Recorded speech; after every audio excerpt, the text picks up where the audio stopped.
nous allons apprendre à placer les notes sur le manche. Téléchargez les partitions en suivant les liens dans la description de la vidéo. J'ai mis la partition avec tablature et sans tablature.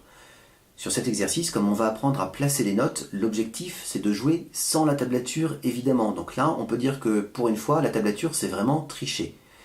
Mais si vous avez un doute sur comment placer telle ou telle note, la tablature vous aidera à retrouver. Sinon, vous revenez ici pour regarder la vidéo.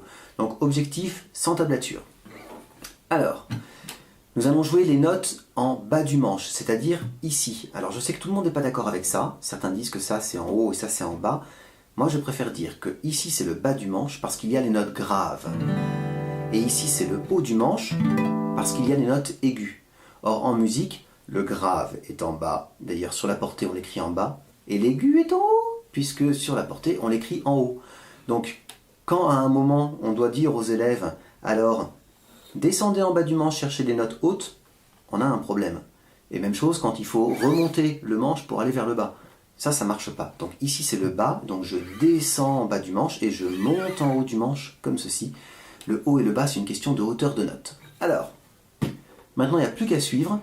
Donc on a des séries par corde, corde de mi grave, mi, fa, sol, la. Quand j'arrive au la en cinquième case, c'est en fait le la de la corde de la. Donc forcément sur la portée, j'ai deux fois la note la. La deuxième fois, pour faire sur la corde de la, donc deuxième série, la, si, do, ré. Lorsque j'arrive au ré en cinquième case, c'est le ré de la corde de ré. Donc je repars de la corde de ré et je vais avoir ré, mi, fa, sol. Puis sur la corde de sol, donc là cette cinquième case, c'est le sol de la corde de sol.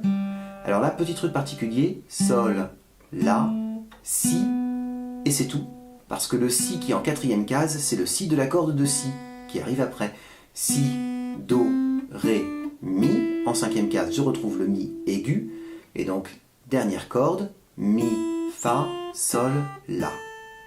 Voilà. J'ai pas tellement d'autres choses à vous montrer pour cet exercice.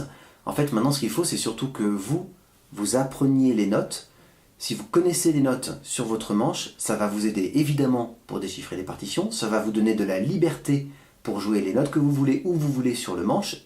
Et, petit bonus, ça va vous aider à mieux jouer les accords. Parce que les accords, ce sont des notes, jouées en même temps, certes, mais ça reste des notes.